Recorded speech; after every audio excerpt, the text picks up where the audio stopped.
장마가 시작된 한 여름의 일이다.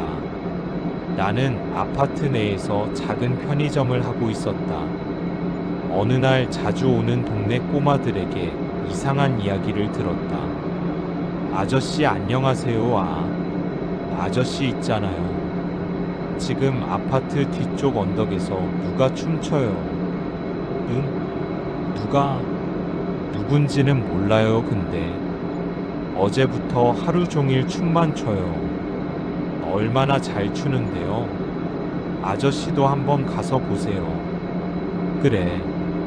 아이들 말을 귀담아 들을 수 없었던 바쁜 하루였다. 장마철이라 밤새 폭우가 쏟아졌고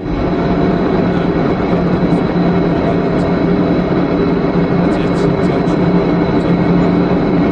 진짜 난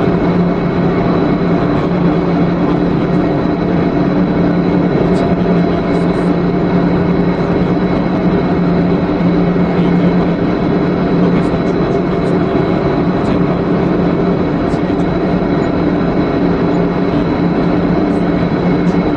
어젯밤에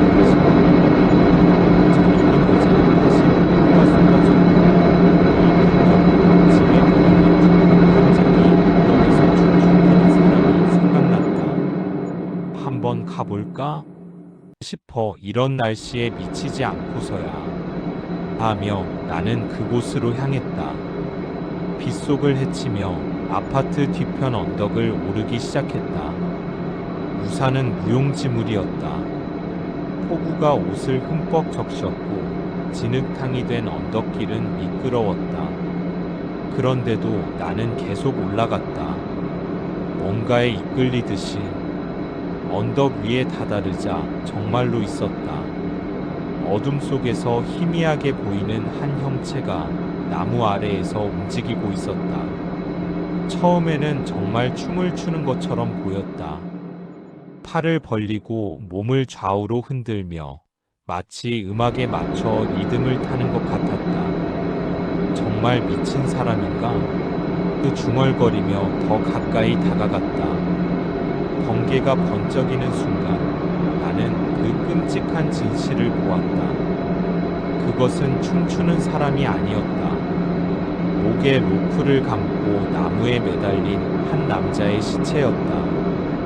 폭우와 바람에 흔들리는 시체가 마치 춤을 추는 것처럼 보였던 것이다. 남자의 얼굴은 이미 부어올라 있었고 혀가 길게 튀어나와 있었다. 눈은 하얗게 뒤집혀 있었고 피부는 비에 젖어 누런 빛을 띠고 있었다. 목 부분의 로프는 살 속으로 깊이 파고들어 있었다. 그런데 가장 소름 끼쳤던 것은 그 순간에도 시체가 계속 움직이고 있다는 것이었다. 바람에 몸이 좌우로 앞뒤로 흔들리며 정말로 춤을 추고 있는 것처럼 보였다. 팔은 축 늘어져 있었지만 바람에 펄럭거렸고 다리도 공중에서 허우적거렸다. 쇠액 쇠액 쇠액. 로프가 나뭇가지와 마찰하며 내는 소리가 비바람 소리와 섞여 들려왔다. 마치 음악의 리듬 같았다. 나는 차마 더 볼 수가 없어서 뒷걸음질 쳤다. 그런데 그 순간 바람의 방향이 바뀌었다. 시체가 내 쪽으로 돌아보는 것 같았다. 부어오른 얼굴이 나를 향해 돌아오고 하얗게 뒤집힌 눈동자가 나를 바라보는 것 같았다. 나는 소리를 지르며 언덕을 내려 뛰었다. 진흙탕에 미끄러져 넘어지면서도 계속 뛰었다. 뒤에서 계속 쇠액, 쇠액 소리가 따라오는 것 같았다. 집에 도착해서야 정신을 차리고 경찰에 신고했다. 아마도 밤새 폭우가 칠 때 흔들리던 시체가 아이들 눈에는 춤추는 사람이었던 것 같습니다. 경찰은 그렇게 정리했다. 자살로 결론이 났다. 며칠 전부터 실종 신고가 들어와 있던 사람이었다고 했다. 하지만 나는 알고 있다. 그 후로도 비가 오는 날이면 아이들이 여전히 말한다. 아저씨, 언덕에서 또 춤춰요. 이번에는 더 멋져요. 어젯밤에는 2명이서 춤췄어요. 나는 더 이상 묻지 않는다. 더 이상 확인하러 가지도 않는다. 하지만 비 오는 밤이면 창문 너머로 언덕을 바라본다. 그리고 가끔, 정말 가끔 어둠 속에서 흔들리는 그림자들이 보인다. 한 개가 아니라 여러 개가 모두 같은 리듬으로 같은 춤을 추며 쇠액 쇠액 쇠액 그 소리가 바람에 섞여 들려올 때마다 나는 창문을 닫고 귀를 막는다. 하지만 언젠가는 나도 그 춤에 합류하게 될지도 모른다는 생각이 든다. 비가 오는 날이면 언덕이 나를 부르는 것 같다. 나무 아래에서 영원히 춤을 추라고. 당시 대학 신입생이었던 나는 방학을 앞두고 기말고사와 기말고사 대체 리포트를 준비하고 있었다. 모범생까지는 아니었지만 대체 레포트를 받은 과목은 내가 좋아했던 과목 중 하나였기에 상당히 철저하게 준비하고 공을 들이다 보니 어느새 어두워졌다. 콩. 오른쪽 벽에서 주먹으로 벽을 치는 듯한, 그렇다고 세게 치지는 않는 누군가가 노크를 하는 듯한 소리가 들렸다. 마치 절망에 빠진 누군가가 마지막 구원을 바라며 두드리는 것 같았다. 당시 연립주택이었던 우리 집은 디귿자 형태의 집이었고 가운데 빈 공간이 계단이고 그 양쪽이 집이었다. 내 방은 옆방과 벽 하나를 사이에 둔 디귿의 가운데 부분에 위치한 곳이었다. 그래서 평소에도 옆집에서 떠들거나 벽에 뭔가가 부딪히면 소리가 울리곤 했기에 처음에는 크게 신경 쓰지 않았다. 콩. 소리가 점점 더 절실해졌다. 마치 시간이 얼마 남지 않았다는 것을 아는 듯한 간절함이 묻어나는 리듬이었다. 옆집 사람들과 얼굴만 아는 사이였지만 나이도 있으신 분들이 저렇게 밤에 피해를 줄 분들은 아니기에 의아해하고 있었다. 하지만 점점 규칙적으로 들려오던 그 소리에 슬슬 짜증이 치밀었다.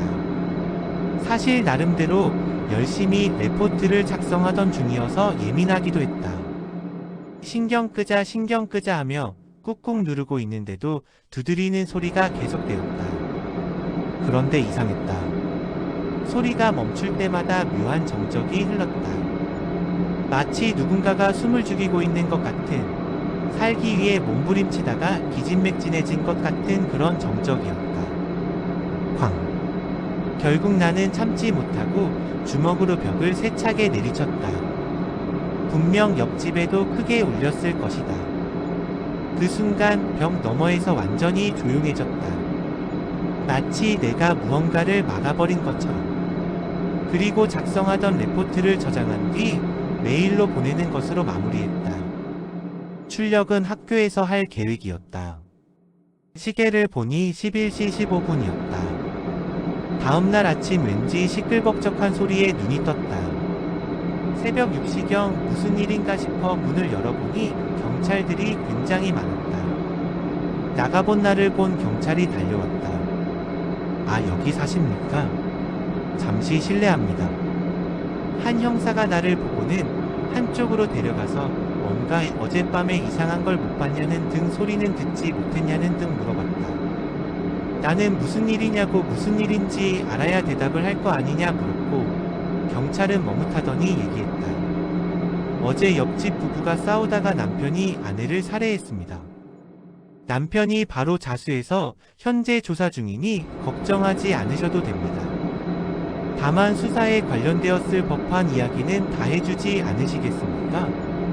잠시 멍해졌지만 경찰에게 어제 들은 소리를 이야기해준 뒤 시간은 레포트를 메일로 보냈던 시간을 보면 된다며 시간을 보여드렸다. 이틀 뒤 나름의 죄책감에 시달리던 나에게 연락이 왔다. 그 형사가 전화해서는 레포트에 메일 보낸 시간이 정확한 건지, 그 시간에 벽을 두드리던 소리가 계속되었는지, 언제부터 얼마나 그 소리가 들렸는지, 저번에 한 이야기를 재반복해서 물었다. 하지만 나에게는 마치 왜 나가보지 않았냐는 듯한 꾸짖는 듯한 소리로 들렸다. 죄책감에 오히려 화가 난 나는 소리를 질렀다. 똑같은 이야기를 왜 자꾸 반복하게 하느냐고 물었다. 잠시 곤란한 듯 혀를 차던 형사가 말했다. 시간이 맞질 않아서 그렇습니다. 부검 결과 사망 시간이 10시경으로 나왔는데 파일이 저장된 시간은 11시 15분이지 않습니까? 남편은 11시가 되기 전 경찰서로 와서 자수를 했는데 그 순간 나는 온몸이 얼어붙었다. 그럼 11시 15분까지 계속 두드린 소리는? 형사는 잠시 말을 멈추더니 조심스럽게 물었다. 학생 혹시 그날 밤 잠깐이라도 잠이 들었던 적이 있나요? 아니면 현실감을 잃은 적이? 나는 고개를 저었다. 분명히 깨어 있었다. 분명히 그 소리를 들었다. 형사는 더욱 조심스러운 목소리로 말을 이었다. 부인이 남편에게 살해당하기 전 마지막으로 한 행동은 벽을 두드리며 도움을 요청한 것이었습니다. 10시경까지만요. 그런데 나는 입술이 바짝 말았다. 그런데 학생이 벽을 쳤다는 11시 15분. 그때는 이미 부인이 숨진 지 1시간이 넘었고 남편도 경찰서에 있었습니다. 그럼 나는 도대체 누구의 소리를 들었던 걸까? 형사는 마지막으로 한마디를 덧붙였다. 학생 혹시 그 벽을 쳤을 때 벽 너머에서 대답이 있었나요? 나는 그제야 기억해냈다. 내가 벽을 쳤을 때 분명히 한 번 더 쿵 소리가 났었다는 것을. 마치 답장하는 것처럼. 그런데 그때는 이미 아무도 살아있지 않았다는 것을. 전화기 너머로 형사의 차가운 목소리가 들려왔다. 학생, 혹시 지금도 그 소리가 들리나요? 그 순간 오른쪽 벽에서 다시 소리가 들려왔다. 쿵, 쿵, 쿵. 이번엔 내가 두드린 게 아니었다.